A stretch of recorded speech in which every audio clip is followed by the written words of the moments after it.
It's the awakening ceremony at the Awakeners Academy, where students receive their spirit contract weapons. The proctor evaluates the sword of the first student as C rank, nothing impressive. Then comes Xiaomei, who visibly struggles before producing a blood-stained silver spear with the trait of an immortal fairy spirit, clearly an S-rank spirit contract, something the Academy hasn't seen in years. Everyone knows that if she pairs up with another S-rank spirit holder, they'd be unstoppable. Xiaomei walks up to Han Zhan, her current boyfriend, and coldly declares they should break up, claiming her S-rank status is no longer a match for his spirit contract. Before coming here, Han Zhan had been a total yes-man to Xiaomei, doing whatever she wanted, even at the cost of his self-respect. In this age of spirit contracts, Han Zhan realizes now that strength is more important than anything. He didn't come here to stay the same yes-man like the other guys flocking to Xiaomei, all underestimating him just like she did. Determined to unlock an S-rank or higher ability himself, even if it's rare, Han Zhan steps forward. When everyone doubts if he can awaken anything at all, Han Zhan doesn't just awaken an S-rank spirit contract. He awakens an SSS-level spirit contract, a once-in-a-100-year occurrence. The last SSS Spirit Master had helped humanity secure a foothold in the losing war against the insect hordes, but their passing meant a full victory was never achieved. Upon watching Han Zhan's incredible feat, girls flock to him as potential spirit contract matches, but he isn't interested, seeing them all as nothing but a nuisance. Xiaomei approaches him too, looking for reconciliation, and offering him a higher status than a yes-man. He is able to see all hidden information on her spirit contract, thanks to his divine insight ability. Han Zhan rejects her offer and decides to use divine insight to look for suitable spirit contracts. Now it's Xiaomei who gets teased by other girls for having the confidence to ask him back after dumping him without a word. They say no one would have paid attention to her if it weren't for the campus's prettiest girl, Xia Yue, having unlocked only an E-level talent, which was a rarity in itself. Xia Yue's spirit contract was considered useless, and no one thought she would pass the evaluation, let alone find a spirit partner. Feeling disheartened, Xia Yue attempts to leave but ends up bumping into Han Zhan. He observes her spirit contract using his divine insight, and is surprised to find that her form,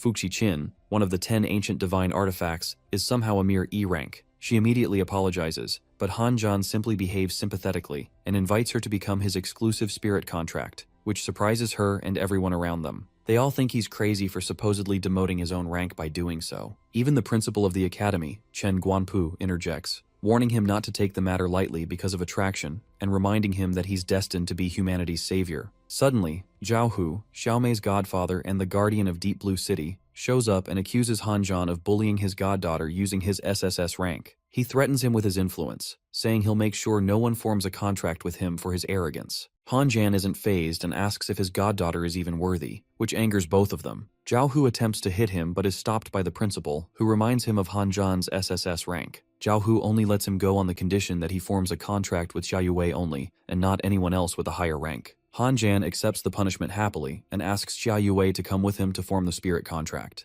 Han Zhan forms the spirit contract with Xia Yue, who transforms into her spirit form and then back. The contract itself displays incredible SSS power, synchronizing killing, recovery, and other abilities, allowing Xia Yue to achieve an SSS rank as well. She's beyond grateful to Han Zhan. Meanwhile, Xiaomei is busy complaining to her godfather about the humiliation she suffered at Han Zhan's hands. Zhao Hu promises her that he'll make Han Zhan pay during tomorrow's spirit contract master assessment in Deep Blue City, but only on one condition, one Xiaomei knows all too well. Back at their usual spot, Zhao Hu is already scheming, getting someone to post slander about Han Zhan on the forums, calling him a parasite recklessly wasting academy resources, and he vows to do much worse at the assessment. While Han Zhan and Xia Yue are grabbing food, other students gossip behind their backs, especially mocking Xia for being an E rank but still managing to get an SSS contract because of her looks. Xia feels apologetic, but Han Zhan tells her to have more confidence, and the two quickly become good friends. They're interrupted by Xiaomei's spirit contractor Wang Lumao, who smugly tells Han Zhan he's not all that. Xiaomei casually warns Wang Lumao not to waste his time with Han Zhan, saying he'll be exiled and demoted soon anyway. They leave for the assessment afterward.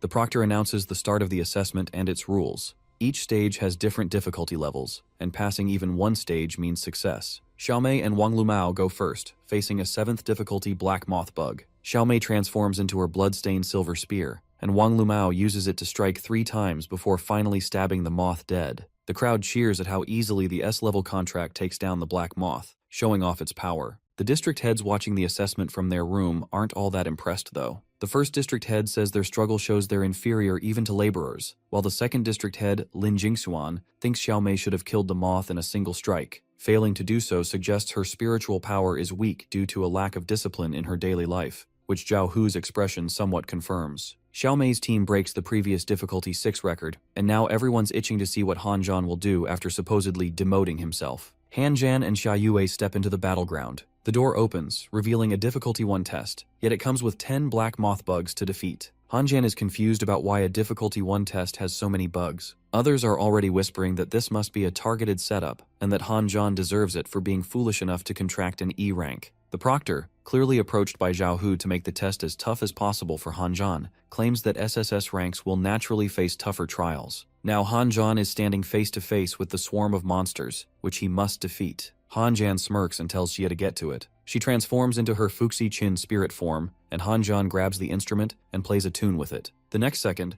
a blinding light bursts out in all directions, and before anyone can react, all the black moths are shredded to pieces. Everyone is left speechless, wondering how the hell an E-rank contract could cause an instant kill like that. Wei Qing, the head of the 1st District, is especially impressed. He's taken down multiple moths in 30 seconds before, but in 1 second is not something he sees every day. Zhao Hu admits he cranked up the difficulty so the higher talent wouldn't go to waste, but deep down, he's beyond confused at how powerful Han Zhan really is. Wei Qing agrees the test is fine and that the younger generation should pull their weight. Their teacher tells them to keep the assessment going, wanting to test Han Zhan's limits. The difficulty increases to 20 black beetles, which obviously have thicker skin. Han Zhan plays the Song of Broken Intestines, and the result is the same, complete annihilation when the beetles approach. Han Zhan mocks how easy the test is, which doesn't sit well with the other students. Wei Qing applauds him, hoping he'll join the 1st District. But 3rd District leader Ye Kui disagrees, arguing that the 1st District is for frontline soldiers and isn't the best place for new recruits. Wei doesn't appreciate Ye's comments. 4th District leader Shen Jeki jumps in, saying both their districts aren't right for Han Zhan, and he should start with relic exploration in his district instead, which earns him an instant disapproval from the two. Their superior shuts them up and asks 2nd District leader Jing Xuan for his opinion. Jing Xuan thinks sheer numbers are useless against Han Zhan's music, which can restrict the movement of insects even with thick skin. He suggests cranking the difficulty up to the highest standard from the old tests, and their superior approves it. The highest difficulty test is announced: 20 second-tier beasts, 10 giant armored lizards built for defense, and 10 thunderbirds designed for offense. Even the students think it's way beyond what a first-tier spirit master can handle, but Han Zhan's as confident as ever. The beasts charge at him, and Han Zhan plays a song that summons armored soldiers with weapons. The soldiers charge head-on, clashing with the armored lizards, but the birds retaliate with their thunder charge, wiping the soldiers out. Han Zhan then plays the breakthrough song. To everyone's shock, he dives headfirst into the thunderbirds' attack, using his power to clear them all. It's an insane feat, a first-tier master taking down multiple second-tier beasts. Everyone thought Han Zhan was a monster for winning back-to-back, especially at such a high difficulty. It only took him 2 moves to defeat the creatures, his speed boosted significantly by his incredible musical skills. Wei Qing asks if the girl with him is really E rank. Their superior calls their butler, Afu, who has the ability to confirm Xia Yue's position. Turns out Xia's in the same boat as Ling Zheng, who was also identified as E rank, but Xia's talent surpasses that since she formed a contract with Han Zhan.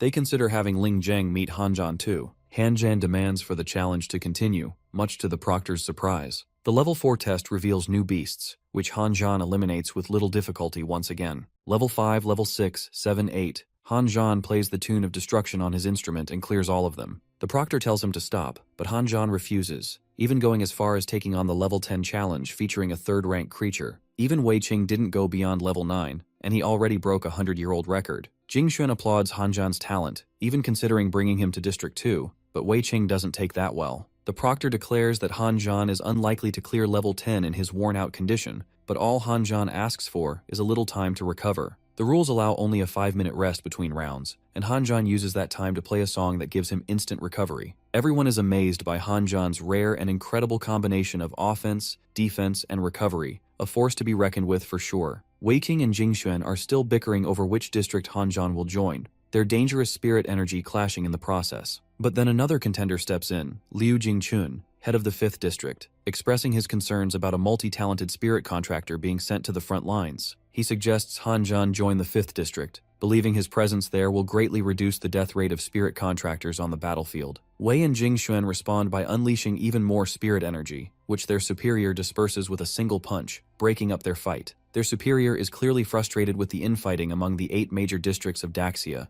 each with its own unique duties and responsibilities. The 1st District excels in battles, the 2nd in strategy, the 3rd in territory expansion, the 4th in exploration, the 5th saves lives, the the 6th guards key passes, the 7th covers oceans, and the 8th works from the shadows. They're all essential to Daxia's stability, even though their teacher once considered creating a 9th district, but never fully pursued the idea. Jingxuan then asks if Hanjan could actually lead it. The 3rd grade beast, Zerg, also called the Red Flame Beast, emerges. The test requires withstanding its attacks for 3 minutes straight. The beast is insanely strong, and its heat waves are even more powerful, sending the audience flying back. But Hanjan is still standing tall. With Xia's unconditional support, he has nothing to fear. He charges toward the monster, which roars a flame attack at him, but he dodges it. The tune he plays is 1,000 Miles of Joyful Wind, perfectly blending righteous spirit energy. He summons powerful winds that throw everyone back and charges into the fight again. The wind surrounds and effortlessly kills the flame beast. The audience is left completely mind-blown, as Hanjan has just set an unbreakable record with this kill. Xiaomei and Lu Mao can't hide their jealousy at his incredible performance. Although the victory doesn't come without consequences for Hanjan. Lin Jingxuan applauds Hanjan and introduces himself, welcoming him to the 2nd test space as planned. He asks a few questions, like who will win between the Zerg and humanity. Hanjin says that the Zerg might win, but humanity will not lose, an answer Lin didn't expect. When asked why he's fighting,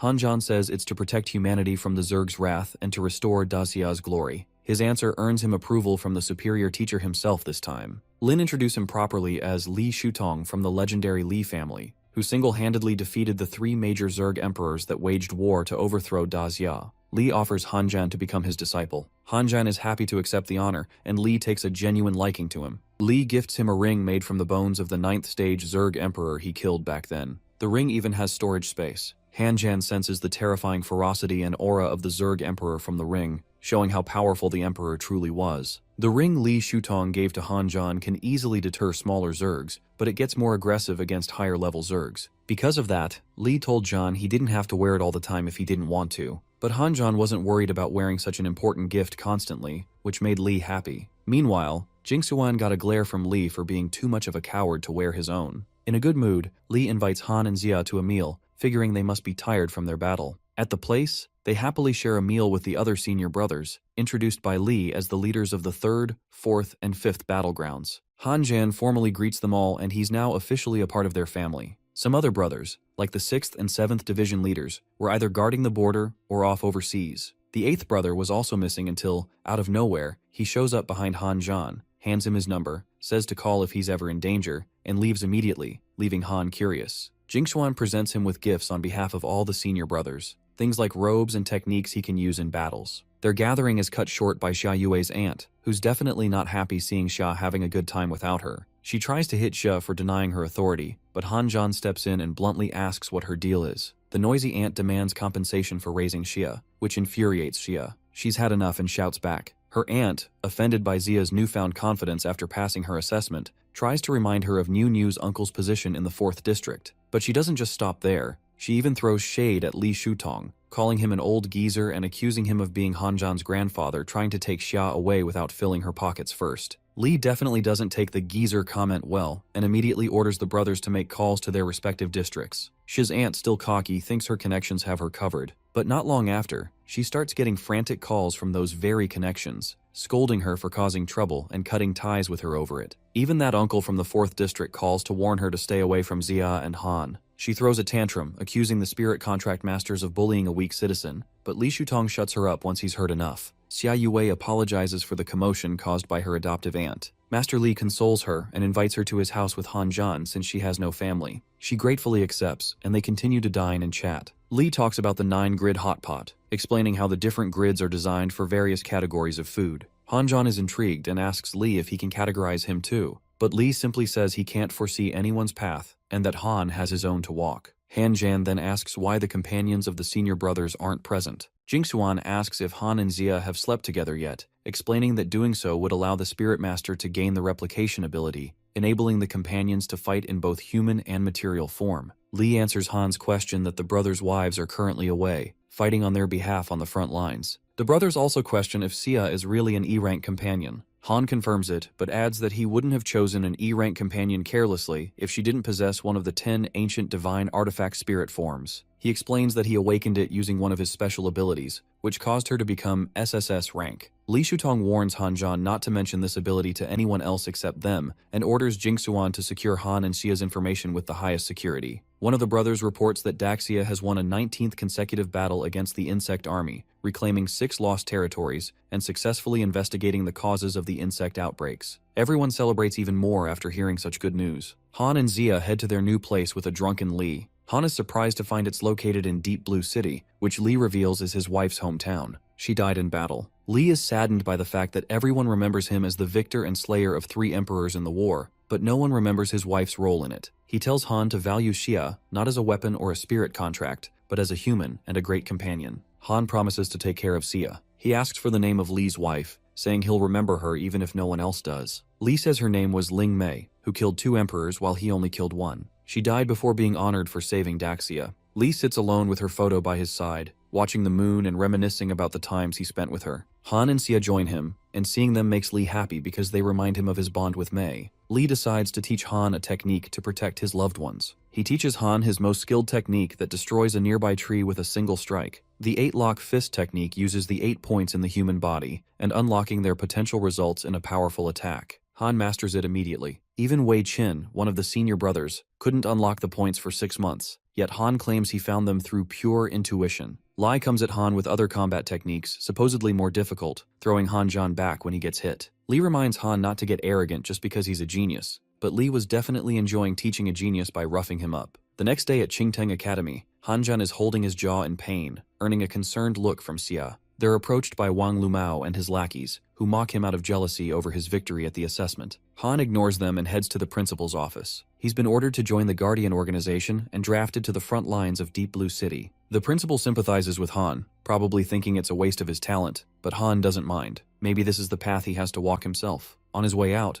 Lumao tests his patience again, saying Han's not better than him no matter how strong he thinks he is. Han glares at him. Lumao, ready for a fight, claims he's doubled his strength and can beat him easily to settle old scores. Han shuts him down with an attack of his own. When their fists connect, Lumao's bone shatters, and he screams in agony. Han follows up with a punch to his face, knocking him down. As Han leaves with Xia, he just says Lumao deserved it. The principal sees Lumao knocked out and calls for help while making up some excuse about what caused him to faint. Han and Xia head to the reception to report their joining of the Guardian organization. The receptionist blurts out that Lieutenant Zhao asked to make things difficult for them, but quickly backtracks, saying he'll treat their SSS rank master well. He informs them that their information's been entered, and they've been assigned to the 0527 squad with Han as its leader. The first teams oversee other Guardians and are numbered according to different districts. They're sent to their assigned office, which they find in a mess, with rubbish everywhere. A woman starts interrogating them, and Han announces himself as the new team leader. A man lying around asks why some kid is playing captain. Xia is offended, while Han wonders why someone like him is even part of the organization. The man starts harassing Xia, taking an interest in her and asking her to be his spirit contract.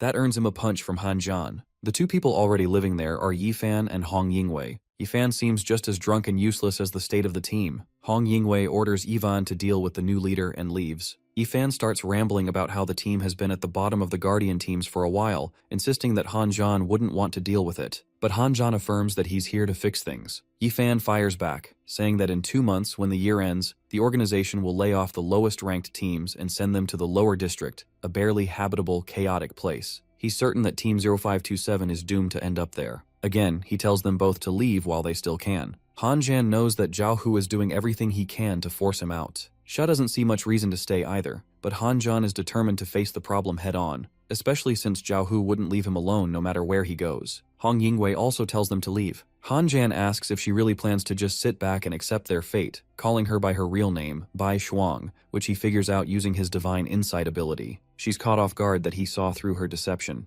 Han Zhan believes that, despite her indifferent act, she's still trying to keep the team afloat, after all. Yifan just asked her for money earlier. She, on the other hand, is concerned about him threatening to expose her. Instead, Han Zhan simply offers her a deal: help him complete tasks to earn enough points to keep the team from ending up at the bottom. He can tell she doesn't want to end up in the lower district like Yifan. He even offers her half of the task rewards, leaving her with no choice but to accept. She gathers the available tasks while he picks the ones for their team. At first, the tasks she shows are low difficulty, offering only small amounts of points. Han Zhan, however, chooses dangerous ones that require at least 2 teams. Bai Shuang immediately objects. Failing these tasks comes with a 10% penalty on rewards, but Han Zhan insists. It's the only way to climb out of the bottom ranks. The mission involves clearing out second-tier Zergs at a sewer site. Another team had planned to take on the task with a partner team since it's worth 2 months' worth of points. When they hear the task has already been taken, they're shocked and decide to watch over the sewer entrance to see who took it from them. Hanjan and his team arrive at the site. Bai warns him that the life detector has picked up at least 8 zergs nearby.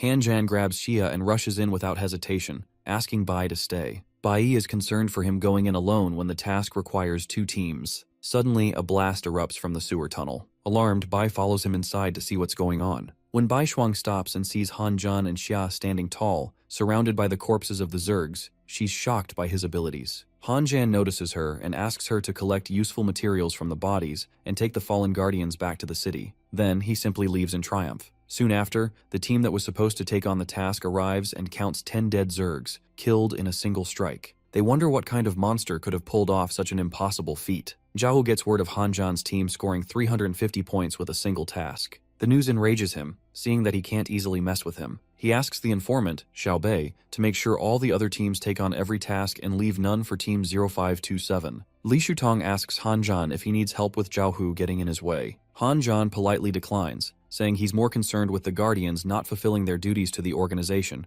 and rising internal conflicts. Li agrees, believing that with the organization's expansion, corruption has taken root and needs to be burned away to make room for new growth. He sees Hanjan as the perfect person for that job, though he leaves Han the choice to decide his own path. Hanjan also asks about advancing past the 8th level of the 8-fist technique. Li advises that to reach the next level, Hanjan must remember the 4 words, between life and death. After a long day's work, Hanjan lies down to rest when Xia comes to him, asking if she can sleep in his room. She says all the other rooms are locked. He doesn't question much and offers to sleep on the floor, but she finds that inappropriate since it's his bed, so they both end up sharing the bed. The next day, they head to their team's office to look for new tasks. There, Bai Shuang and Yi Fan finally address Hanjan as who he truly is, the SSS rank rookie, the strongest contract master in history. Bai immediately bows and apologizes for assuming he was just someone with connections and no real abilities. Hanjan shrugs it off as unnecessary formalities. Bai tells him it's a waste of his talents to stay in a mediocre place. Yifan adds that he won't be able to avoid Zhao Hu for long, as Zhao is determined to exile him.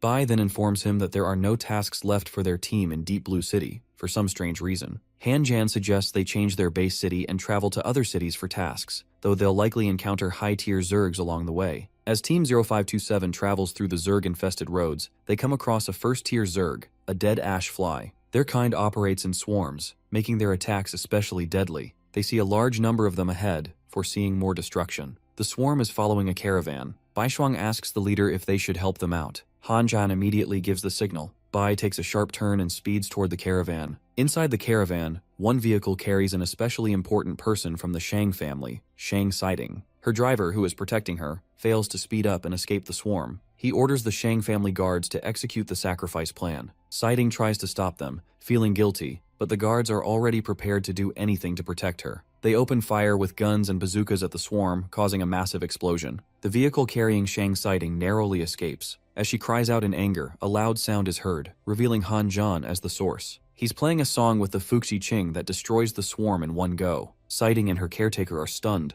It's been a while since they've seen someone of such caliber. However, the storm caused by the swarm isn't gone yet. Spikes are shot from it at Hanjan, but Yifan steps in and takes the spikes, falling back from the impact. Hanjan quickly tries to remove them, since they're venomous and could kill him in no time, but the spikes fall out on their own. Yifan smirks as Hanjan realizes through his divine insight that Yifan is an SS-ranked spirit master. Curious about his immortality traits, Hanjan wonders if they heal him or make him invincible. Yifan asks if he wants to know, but Hanjan shows no interest and leaves him hanging. The team arrives at their first location, which is swarming with even more zergs. It's almost too easy for Hanjan, as the area is filled with points. He tells Xia to transform and plays a tune that sends an attack in all directions, wiping out every zerg in its path. Yitvan and Bai Shuang are both impressed by yet another one-hit kill. Back in Shanghai City, the teams watch on their monitors as tasks from their city are completed in the blink of an eye. They're left stunned, wondering when their city got such a formidable team, finishing each task in no more than 10 seconds. Initially thinking it's a frontline battlemaster, they soon realize it's a team from Deep Blue City, stealing tasks from their city. This deeply offends them.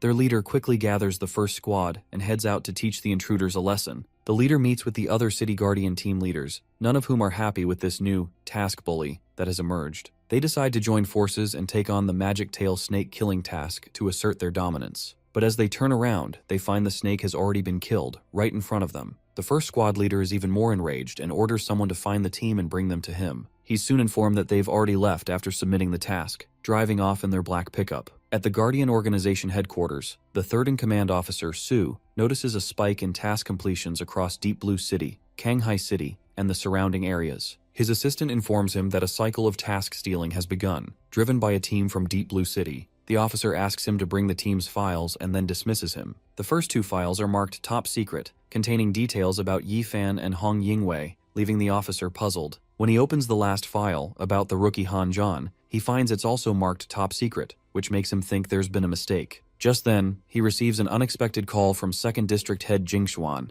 a figure of high authority to him. Jing Xuan tells him not to look into the files any further, as they're beyond his clearance level. The officer quickly realizes that Han Zhan must be a big deal if a district head himself is getting involved. Team 0527 completes their 18th task as Han Zhan takes down another high-tier Zerg. He asks Bai Shuang to check their points, and she reports that they've collected 1,800 points. However, they're still sitting at the bottom, even though they could have easily ranked first with their kills. Han Zhan knows it's Zhao Hu causing trouble again. The second-to-last teams have 2,300 points, but so do over a dozen other teams. The only explanation is that they're manipulating the scores by agreeing to tie at a certain threshold, completing tasks together, which doesn't break the rules, and then transferring the points to the same person. Their team has been targeted from the start. Han Zhan says it's alright since they're close to the threshold anyway. Han Zhan and Xia meet their teacher, Li, who asks about their trip. Han Zhan says they got enough points but still didn't get great results. However, they managed to save a merchant caravan. Li is surprised to learn that the so-called insensitive guy mentioned by the girl from the merchant family was Han Zhan all along, and she even asked how she could become a spirit master herself. Li explains that he's an old friend of her grandfather, and the Shang family is well known for being one of the 5 major corporations that develop high-end weapons for both spirit masters and regular people. The caravan chase was a test set up by the Shang family to see if Sighting would retreat,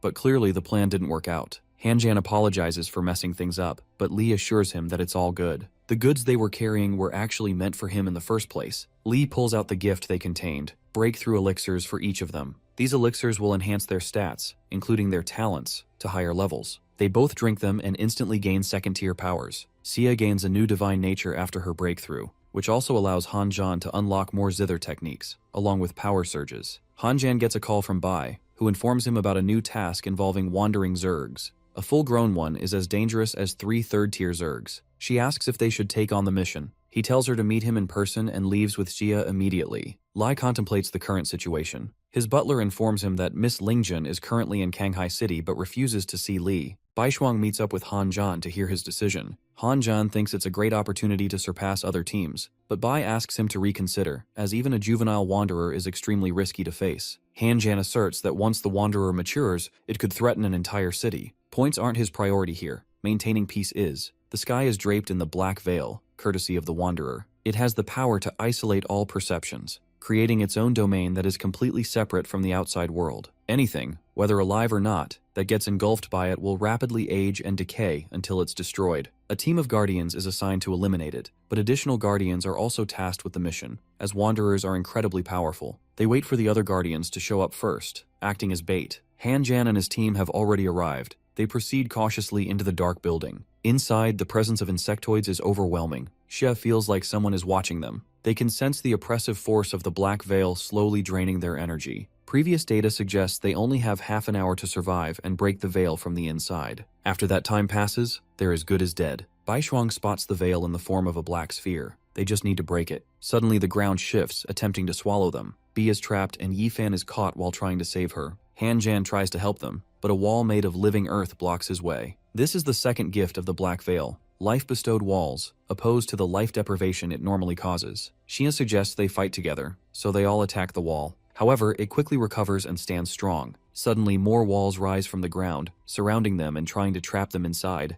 An insectoid appears behind them, narrowly passing them before digging into the wall. Han Zhan wonders if it's what he thinks it is, and they hurry to follow it. The team originally dispatched for this mission waits outside the building, expecting no new baits that could aid them now. Their captain orders them to proceed carefully. The Guardians, all third-tier spirit masters, are confident in their ability to escape safely, no matter how the situation unfolds. Suddenly the ground shakes and walls emerge from it. One of the Guardians calls for the captain and finds him, but the captain tries to kill him. As he looks up, he spots an insect on the captain's head. It flies toward his eye and kills him instantly. Bai Zhuang thanks Yi Fan for saving her. The Wanderer intends to kill them one by one. Bai asks if he can feel the invisible threads around them. He says he can, but his energy won't be drained. Bai envies him for being able to stay alive, but Yifan doesn't see his ability as a gift. He suggests they give up if they can't escape, but Bai insists it is still possible to leave. She uses her ability to collapse the lifeless walls. She calls for the leader, and after the walls crumble, they reunite with Hanjan and Xia. Bai explains how she has done it, but suddenly a massive rocky fist emerges behind Xia and Yifan.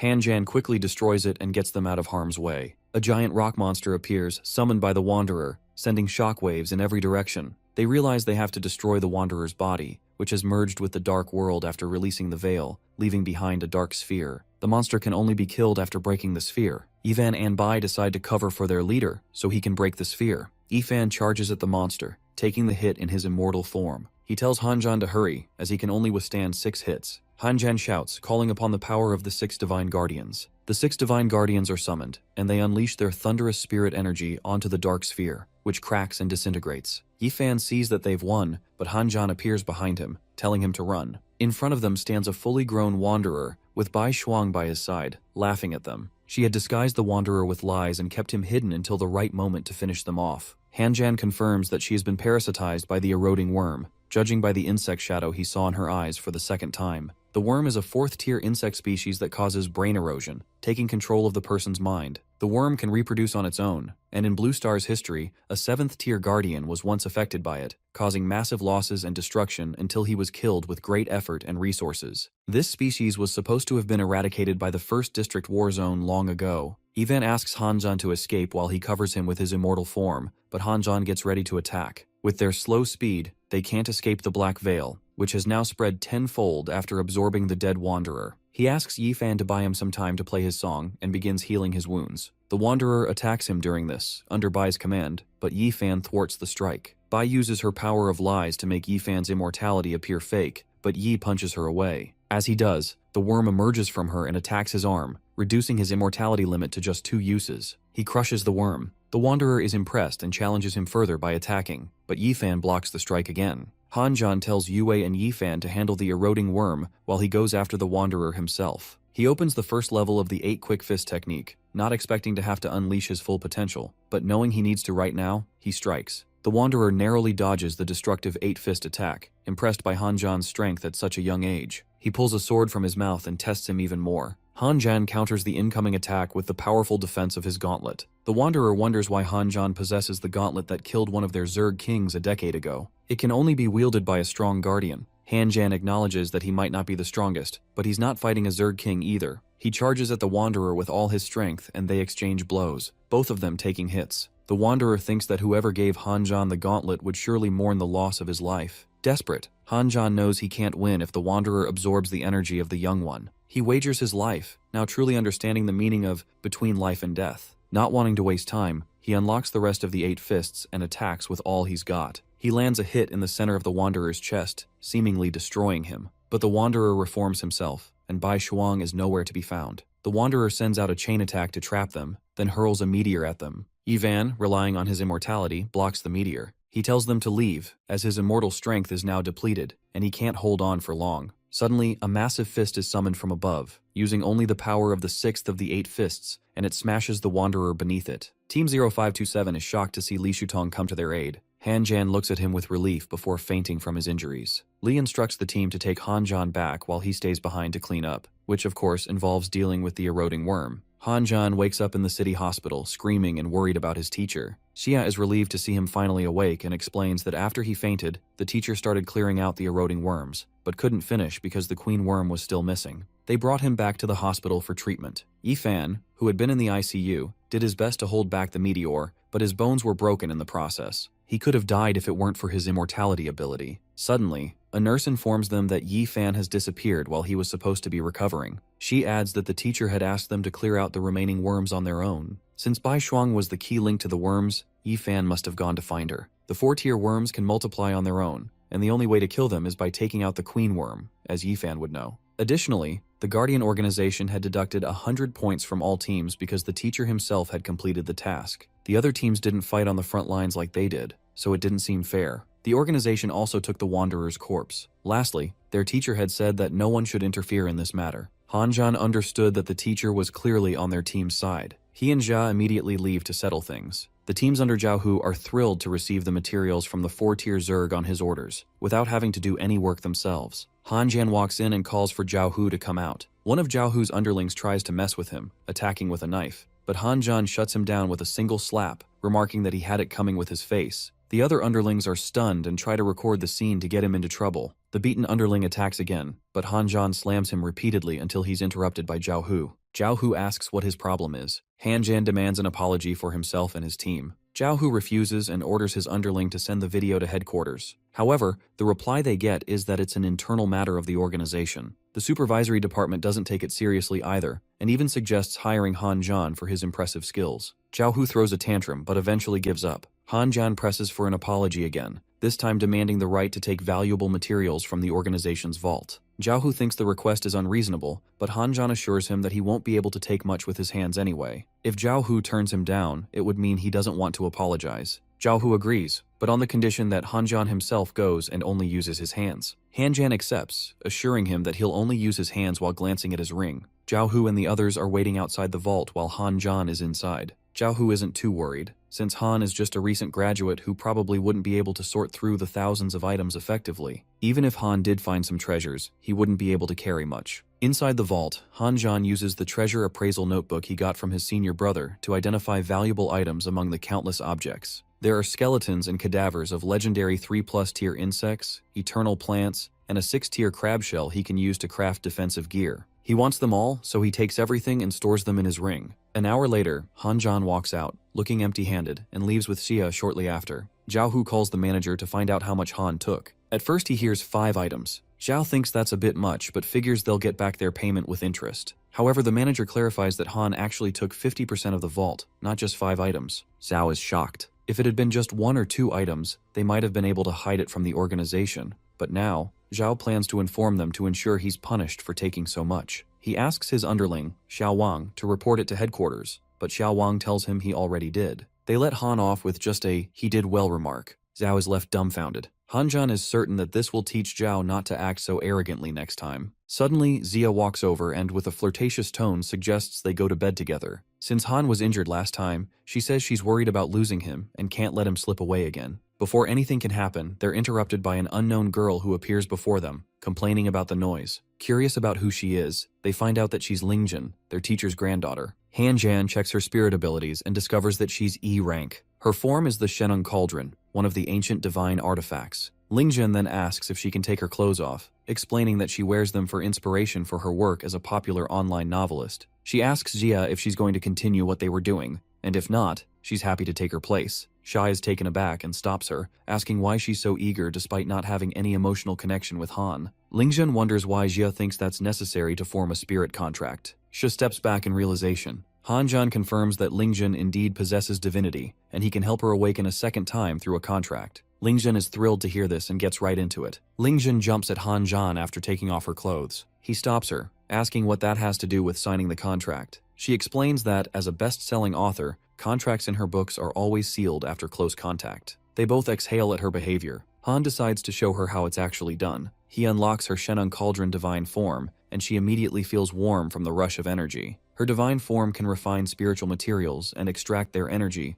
It'll help Han break through to higher levels. He asks her to test it out right away. Yue leaves the room to get some water. On her way back, she hears strange noises. Flustered, she barges in, only to find Han Jian putting Zerg materials into Lingjun's cauldron form. The materials are instantly refined, producing spiritual energy pills that can boost a consumer's energy by 1%. Han applauds Lingjun. She, on the other hand, jumps on him and begs him to put out the alchemy fire inside her. Caught off guard, he grabs Yue for help, and they all end up doing it together. Han wakes up exhausted, while both women feel satisfied and full of energy. He now plans to investigate the Queen Worm and track down Yifan and Bai Shuang. Yue shows Lingjun a photo of Bai, and Lingjun recognizes her. Bai used to visit the same famous bar in Deep Blue City as Lingjun. That clue decides their next destination. Before they head out, Han Jian sprays hawthorn flower essence on them. The scent will trigger erratic behavior in nearby worms. When they reach the bar, they ask about Hong Yuan Wei, Bai's fake name. The bartender smirks, clearly knowing exactly who they're talking about. Upon hearing the words Hong Yuan Wei, everyone looks over and starts celebrating. The announcement just confirmed that the new guests will be paying for everyone's drinks, as promised. Han Jian is confused and asks what's going on. The bartender explains, A guest who came in yesterday drank a lot and said that whoever mentioned Hong Wei would end up booking the whole place and covering his tab. It could only have been Yifan. The bartender also hands them a box Yifan left behind. Inside is a note detailing the division of the Queen Worm, dating back to February. That's when the first squad's captain, Yiming, was assigned to handle it. After the mission, he came back and the whole team went out to celebrate, at this bar. Later, Zhao took over the operation. Since the worm reproduces and splits every month, there should be 7 of them by now. Suddenly, Han Zhan excuses himself to use the restroom. While doing his business, another man standing there inquires about the strange smell of heath flowers, and, all of a sudden, tries to attack Han Zhan. Han Zhan blocks the attack and throws him back, making the worm jump out. Han Zhan catches it and destroys it on the spot. Xia and Lingjun rush in just after. Han Zhan tells them the man was infected, and he was the owner of the ballroom bar. That leaves 6 worms. Lingjun suggests that those close to Yiming, the main character, might also be infected, if they follow her pattern of story writing. They set off to look for more clues. On the way, Han Zhan is attacked again,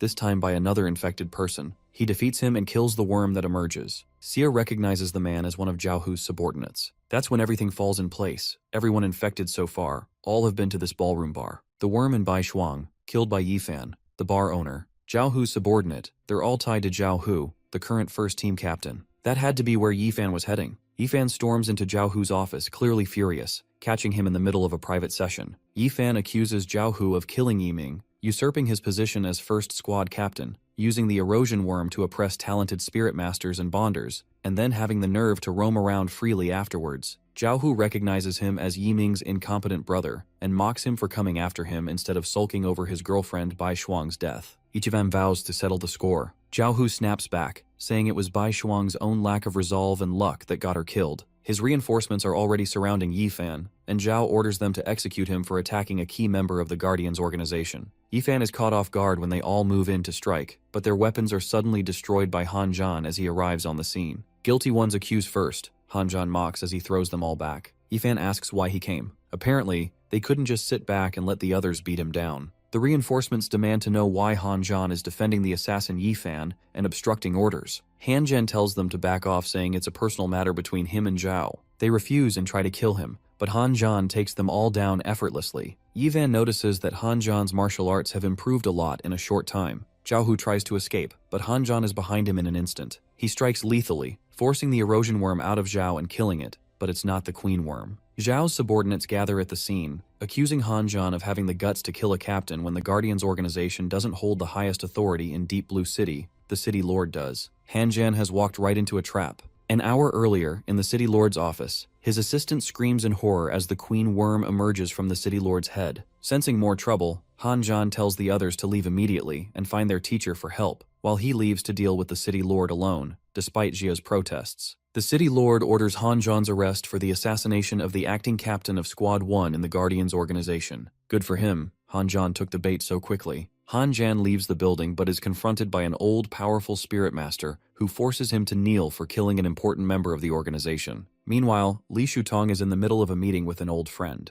Li asks about his intentions, but the man simply says he should hurry because the successor he chose is set to be executed tomorrow, with undeniable evidence stacked against him. A tiger behind Li growls, ready to attack, but the old friend calmly assures him that it can't attack his one of many quantum avatars their teacher left for them. He warns that there are more surprises coming, then the avatar vanishes. Ling Xuan, now in his human form, asks the teacher if he's really going to save the junior student. Li says he's been ignoring the chaos inside the organization for far too long. They think they can use Zhao Hu to lure Han Zhan and in turn control Li, but Li knows he can count on Han Zhan, and with him, they can turn the tide. Back where Han is being held, the old man who captured him tries to force a confession, saying that Li Shutong won't come to save him. He gives Han 2 choices: join them, or get split in half by the guillotine. But Han Zhan knows the truth, that the 4th stage erosion worm was deliberately discovered by Yiming and brought into the city. The old man asserts that the worm isn't an enemy, but a powerful tool. Han Zhan replies that he'll take a 3rd option, but the old man just threatens him with death again. The next day, news of Han Zhan's crime and upcoming execution is broadcast all over the city. The City Lord is informed that the execution will proceed shortly, and that the other 3 who escaped still haven't been found.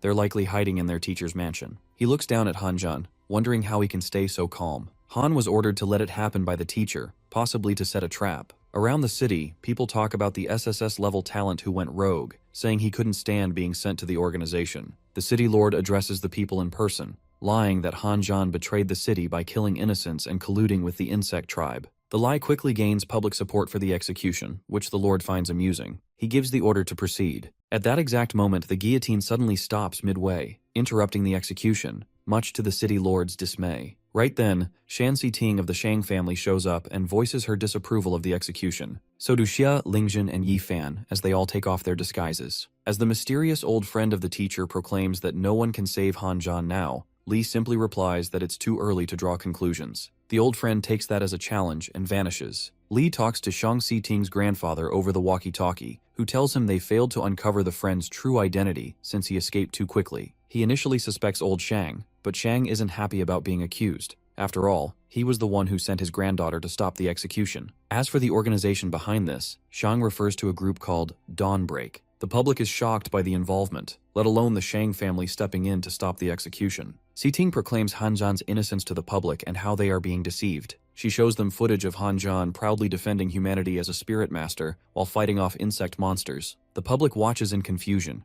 wondering how someone so patriotic could possibly be a traitor. The old spirit master who captured Han Zhan silences everyone, radiating intense energy. He's hell-bent on completing the execution, calling it a crucial Dawnbreak mission. He sends a giant flaming hand toward Han Zhan, who is still stuck in the guillotine, but the hand is destroyed mid-air, and the attacker is blown back. The blast came from Li Shutong. The city lord himself charges at Han Zhan. Now free, Han swiftly dodges and uses his speed to strike back as he punches the city lord, sending him crashing to the ground. The erosion queen worm flies out of the city lord's head. Han Zhen tells everyone about the erosion worm he's holding in his hand, how it tried to stir up confusion and chaos among humanity. He kills it and declares that he'll protect humanity, no matter what people think of him. The civilians feel relieved at his timely intervention. Just then, Li Shutong shows up and asks if Han Zhan got to experience the line between life and death this time. Han Zhan thanks him for the help, but says he'd prefer to be the one making the moves next time. Lai congratulates him for killing the queen worm and mentions that others have been found too. Unfortunately, they've lost track of Dawnbreak again, the organization that has infiltrated their ranks of guardians. Yifan arrives at the scene and informs them that Bai Shuang's body has been found, and a sea burial is being planned for her and the 1,000 people who died during the incident. Together, they solemnly see the caskets off at the shore, Han Zhan feeling the weight of guilt for not being able to save her, but it seems uncertain if she's really gone. Autumn arrives. Han Zhan, Ling Zhen, Xia, and Si Ting share a meal with their teacher. Li asks if they've broken into the third tier after the worm incident. As expected, Han Zhan, Xia, and Ling Zhen have all been upgraded to SSS third tier. Si Ting asks Han Zhan if he can form a contract with her too. He replies that he only forms contracts with spirits that have divine attributes, so they'll have to see. Lai tells them that after reaching the third tier, there's not much left to train in the rear cities. He asks Han Zhan about his future plans. Han Zhan says he wants to keep getting stronger and carve his own path through this insect apocalypse. Li acknowledges his ambition and decides to send him by plane to the frontline battlefield for further training. The first war zone is currently in the middle of the biggest battle of the year against the insect species. Li informs Ya and Ling Zhen that they can't accompany Han Zhan, since their cultivation method is different from that of contract masters and needs different arrangements. On the front lines of Daxia, the battle rages on against high-tier insect zergs, with cannons and heavy weapons in use. Squad Captain Xiaoya pulls back and sends his injured teammates to the infirmary. Another squad captain, Old John, asks him why he's waiting for reinforcements when he only lost 2 out of 5 men, reminding him that John's own team lost 3. This irritates Zhao, who snaps back that he's here for an elite mission, not some regular deployment. Soon after, Han Zhan arrives at the battlefield and introduces himself as the new soldier. Xiao asks about his contract spirit and is surprised to hear that Han Zhan left them at home. Xiao scolds him for showing up alone, saying he must have a death wish. Old John steps in to calm him down, pointing out that Han Zhan is probably a nobleman from the city, not just a combat spirit master from a nearby camp, judging by his clothes and skin. Xiao reluctantly agrees. Xiao asks Old John if he can take the new soldier onto his team, but Old John turns him down. Xiao had already promised to be the first one to pick. Xiao sighs and calls over Han Zhan so he can meet his new team members. He introduces himself first, a 4th-level master and the captain of his new team. Then he introduces the others, Kai Shifang and Shi Xiaqian. Kai's complaining about getting soaked during their last mission and asks Han Zhan to help her take off her wet clothes, which he does hesitantly. She's surprised he didn't bring his spirit contract along. Han Zhan introduces himself and pulls out some artifacts stored in his ring,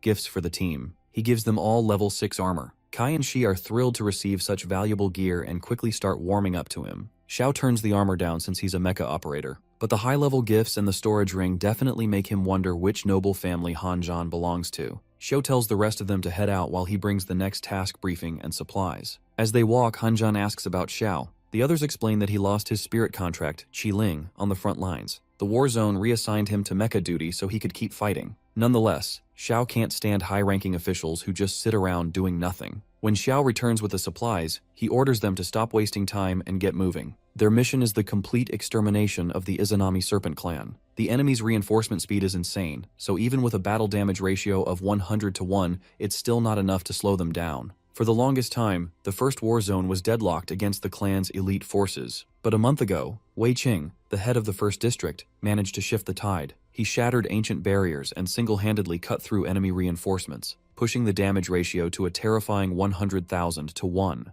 Eventually, he ran into Tier 8 serpents, and the fight moved elsewhere. Now the latest missions are coming from the second war zone. Using their divination abilities, they located dozens of serpent nests. Teams with the highest mobility and proximity are being sent out to destroy them. Xiao's team is one of them. They set off right away, staying on high alert like Xiao told them. As they get closer, they come across a massive 6,130-meter-long molt that serpents shed each time they evolve to a higher tier. Billions of serpent eggs are attached to it. Suddenly, the eggs start cracking, unleashing shockwaves powerful enough to send Xiao's mecha flying back. Hanjan rushes after him to save him. Despite Xiao's protest to leave him and complete the mission, Hanjan grabs his mecha before it falls and throws it above the cliff so it lands safely. Xiao is surprised by his immense strength. While everyone assumes Hanjan has fallen to his death, judging by the height of the cliff, he climbs back up, alive. Everyone breathes a sigh of relief. Xiao warns him again to stay focused on eliminating the serpent nest. The eggs have already hatched, and the baby serpents are closing in for an attack. Captain Xiao orders the others to retreat while he holds them off, though the situation looks pretty hopeless due to their large numbers. Just then, Hanjan uses the power of his ring to fire a beam at the serpent horde. The serpents freeze in their tracks, then suddenly bow, shocking everyone. Hanjan gives the signal, and Xiao uses the flamethrower built into his mecha to burn them all. Hanjan's teammates cheer, including Xiao, who realizes Hanjan is different from the other noble sons, and he's not just some third-rank spiritual master. Right then, Xiao receives a transmission. The overall mission to eradicate the serpent nests hasn't gone well. Their team is one of the only 10 that actually succeeded, thanks to Hanjan. The nest points are marked on the operation map. The freshly hatched serpents will likely follow key paths, which they can use to hunt them down and wipe them out using Hanjan's ability before the reinforcements can reach the battlefield. But before they can wipe them out, they're more likely to get wiped out by the 5th-tier serpent nest guardian that has just appeared in front of them. The snake's nest guardian is huge. Hanjan shouts at his team to run. They try to escape quickly while Xiao stays back to cover the rear with an attack. But the attack does nothing. The snake crushes the mecha in its mouth and Xiao falls out of it. Kai and Shi stare in horror as the snake turns to eat them. It fails, thanks to the 6th-tier armors they're wearing. But then the snake spits a strange liquid that penetrates the armor, and they both disintegrate and die on the spot. Hanjan freezes as the snake approaches him next. Cursing, he summons his instrument using the urgent unlock technique while dodging its strike. He plays the Dragon Soar's maneuver tune, sending out strong wind attacks, but it still isn't enough to kill the 5th-tier guardian. Hanjan falls back to catch his breath, but before he can recover, the snake appears in front of him again, only to get killed by a sudden sword stab through its head. A contract spirit lands on top of the corpse. Hanjan thanks the senior for saving him. She laughs and compliments him, then corrects him with a proper introduction. She is Gongyang Jin, from the City of Extreme Evil, also known as the Land of Exile, not a senior from Daxia. The so-called Lower District, infamous as a concentration camp for those too evil to be accepted by any nation. Their evil lies in the selfishness and disregard for others when it comes to achieving their goals by any means. To his shock, he discovers she's an SSS level 8th tier spirit with the Valkyrie trait. She asks him about the song he played, saying it amplified her energy to insane levels. She appears behind him and announced that she's taking him with her as her exclusive combat support. Hanjan flatly refuses to go with her, which he finds surprisingly brave coming from a mere 3rd-tier spirit master. He adds that his mission isn't complete yet, and if she tries to force him, he'll take his own life. She eventually gives up and asks what she can do to convince him to come with her. He senses that she likes him, so he figures he might as well use her help to eliminate the newly hatched Izanagi insect swarm. She accepts the request without much thought. He shows her a map, marking 3 nearby locations where they can intercept the hatchlings and then coordinate with the Great Daxia forces for the final battle. The mission is no big deal for her, though all of a sudden she starts writhing in pain. Her old wound is acting up, releasing a dark aura. She tells him to back off. He uses his instrument to shower her with purity powder, which immediately heals the wound. He asks how she got it in the first place. She explains that she was injured by a 9th-tier insect emperor. She barely escaped with her life. The emperor is called Mo, and the aura it left behind still has the power to control her killing instincts. He asks if he can take a look, which she finds a little bold, but with a warning, she allows him anyway. The wound isn't deep and can be treated. He uses the instrument again, applying more healing powder to suppress the aura, though it doesn't fully dispel it. Then, he summons the material form of the Shenung cauldron, impressing her with the fact that he has 2 spirit contracts. He tosses all the dead snakes into the cauldron and uses his own life genesis ability to absorb their essence and heal her wound, though only partially. She likes the sensation and asks if he can do it again, but he can't, as it would require the same amount of insect flesh and blood. Luckily, their next mission is to intercept the Izanagi hatchlings anyway. She grabs him excitedly as they head off toward the marked location together. The headquarters monitor the large number of young snake hordes flooding near the gorge entrance, apparently discovered too late. General Guanshan and Qiling are more than capable of blocking the entrances, but they've already been sent to deal with the never-ending reinforcements. The insect race is clearly well prepared, seeing as they've kept forcing them to send out many of their high-level combatants. So, Ling Xuan sends an urgent, secret order to the 8 war zones to hold their positions. Han Zhan and Gongyang Jin have already reached the entrance where the snake hatchlings are gathered. Jin gets ready to jump right in, but Han Zhan stops her as he wants to handle them himself. He charges in and fights the snake horde with full energy. She's surprised, but let him fight, seeing he'll be fine with her around. Back at headquarters, the battle coordinators watch in shock, thinking he's basically walking into death by going alone. Han Zhan defeats a lot of them, but since he didn't train in the 8 urgency fist early on, he starts getting overwhelmed by the large numbers. Jin jumps in to help, sending destructive energy in all directions with her sword, but Han Zhan insists he can still fight. He unlocks the 3rd of the 8 urgency fist techniques. He tests out the life punch's power, instantly destroying a snake horde. Jin's impressed and joins in. The district heads observe in awe, wondering who the woman is. Ling Xuan explains her background, how she fought District Head Wei Qing a month ago and was defeated by him and his wife, but never left the Izaki battlefield afterward, and now ending up hanging around with their junior brother. Han Zhan and Jin finish off all the hatchlings, and he uses their corpses to perform vitality creation again on her wounds. When they start, he notices a black thorn embedded inside the wound. With her permission, he pulls it out, and they complete the healing.